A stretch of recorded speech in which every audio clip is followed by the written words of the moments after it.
Hello and welcome everyone, I'm Madals and today I have got some ZvZ action coming up. So let me introduce the two players. In the lower right position we have the red Zerg player from Team Evil Geniuses, it's EGIdrA.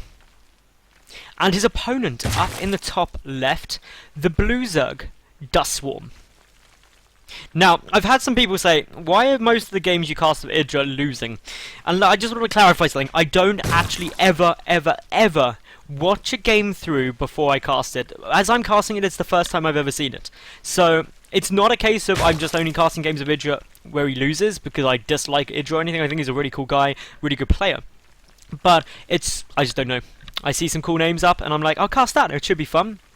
Usually you can have a quick tell, and then if the game is terrible, I tend to just delete the cast. But most games tend to be a bit of fun, and I try and cater to everyone, so I do a nice variety of shorter games, longer game, macro games, drop heavy games, just death ball games, whatever really comes up. So I think that's just to clarify all of that. And of course, it's worth mentioning as well that I do get casts up daily. So if you don't like something on one particular day, come back tomorrow, because you very well might like tomorrow's game.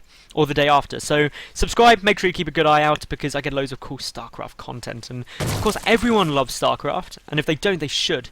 And I reckon, how many people do you reckon, if they actually knew about StarCraft and watched it, would like it? I think it's just such a fun game, but lots of people have never seen it, or never played it, or never even watched it. I know, the one thing I love though with Heart of the Swarm, it seems to have become a lot more fun for people to watch, and therefore I've noticed a big increase of people who may not necessarily play, who do cast, or who do watch the cast, so that's always really, really cool that people are getting into it, and always good getting those emails from people being like, hey Madals, because of your cast and things you pointed out, I just got into X League, and it's like, yeah, you go man, even if you just get even if you've never been in a league, but you've watched my cast and you think that, yeah, I'm gonna give this a go, and you get placed into the bottom of Bronze League, let me know, because that's awesome. There's nothing wrong with Bronze League, or Silver, or Gold, or Platinum, or Diamond, or Masters, or Grandmasters, or whatever.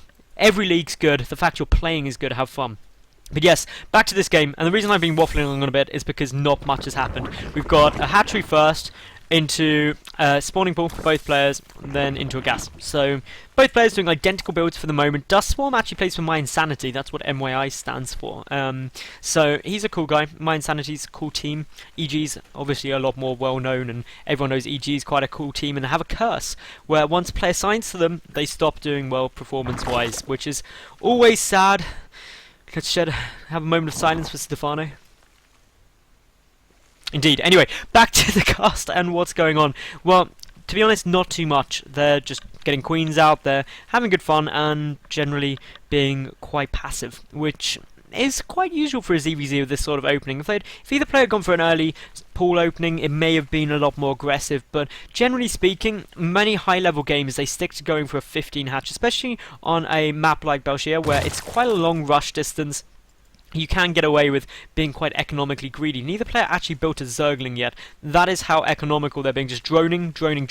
Both players starting speed at essentially the same time, about, well, roughly speaking, I'd say that's about probably about 7 seconds earlier for DuStSwarm. DuStSwarm's also getting his Baneling nest out quite a bit sooner. The interesting thing with this map is you can't actually go very easily for that double evolution chamber wall off, which a lot of Zerg players like, in order to skip Baneling, so it's kind of an essential that you get that down. There are some places you can try and do it. You can get a nice wall off here, and then just basically defend this area, but either way, it's not masses of fun, to be honest, let's face that. So, all in all, Baneling on Baneling action is probably going to be coming up. Maybe both use it defensively. We'll wait to see. They could just rush up to say Mutalisk, which is where the metagame of ZvZ is occurring, that whoever has the most Mutalisk with the better upgrades, and then if the upgrades are the same and the Muta flock size is relatively the same, it's can you get Zerglings underneath to eat some of the bouncing glaives, can you get the first volley off in the engagement, all those little things really play into it. It's really still a macro intensive matchup. I think the one thing that has this big quite a lot is the big roach battles. Roach Infester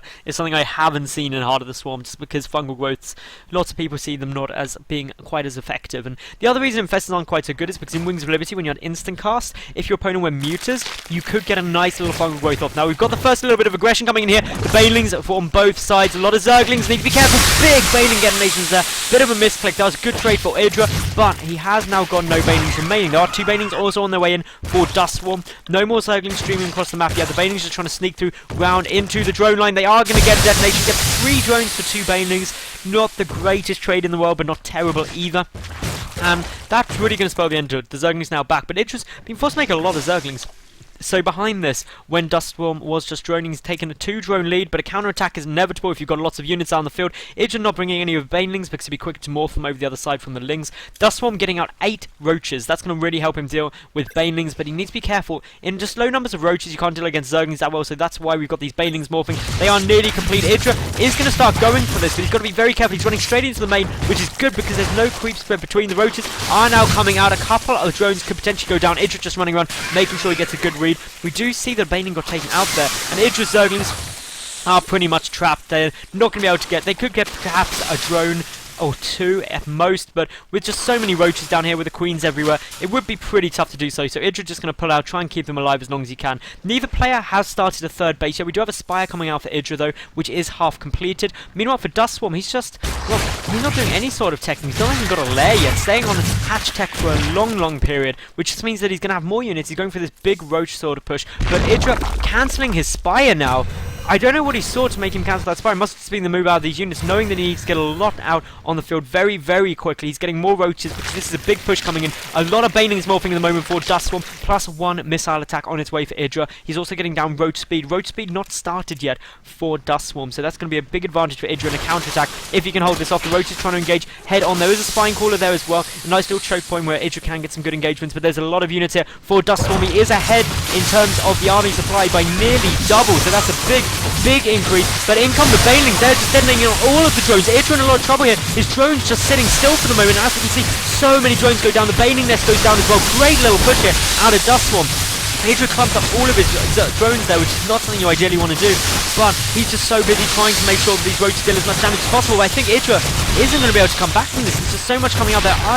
10 more roaches in production, but there's more reinforcements coming across the map as well now for DuStSwarm, who is still ahead in the supply count. The drone count now heavily in DuStSwarm's favour as well, 33 to 20. And if this natural hatchery goes down, it's pretty much a done deal. The spire would have been so helpful if EGIdRA hadn't have cancelled it, and he was able to get out a couple of mutalisks, because they would have eventually been able to kill all of this. The DuStSwarm now pulling back, realising that he's knocked out that natural. He's in a good spot, and EGIdRA apparently not too happy about this, but it was a really nice push out of DuStSwarm actually. And then the obvious question is, how could EGIdRA have held this better? Well, for a start, he needed to identify that this was coming. If we look at EGIdRA's vision, he got a complete read, he saw everything coming, he saw that there was a lack of a lair, so that should have been a good giveaway that there was going to be a big push, and then he needed to flood with more units as opposed to going to the spire, or get down to the spine callers when he saw it coming across. That could have also helped, but generally speaking, this is now pretty much DuStSwarm's game. EGIdRA, he's producing off of 1 hatchery compared to 2 for DuStSwarm. He's injecting off of 2.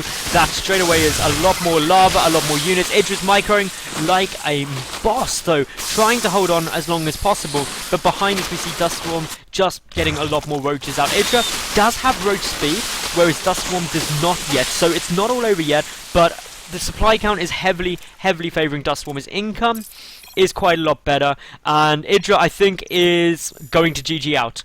I get that impression that he's probably gonna GG. He may not even GG, he may just leave. I'm not quite sure. One or the other. He doesn't seem too impressed, but I think the thing what DuStSwarm did was good. He took a very good opportunity to go for it, and EGIdRA, yeah, he comes over, he sees that many units there and realises that he's not going to be pushing through. So, yeah, DuStSwarm played really nicely there, took a good opportunity. I think it could have gone a lot differently if EGIdRA had finished off the spire, to be honest. That may have helped. So, yeah, that would have been one way to deal with it. Now, thank you very much for watching. If you liked this, like the video, leave a cool comment, and of course, subscribe. If you didn't like this short, slightly very aggressive ZvZ, check out my channel. Loads more games on there of all different varieties. I'm Madals, and I'll see you all tomorrow for another new cast.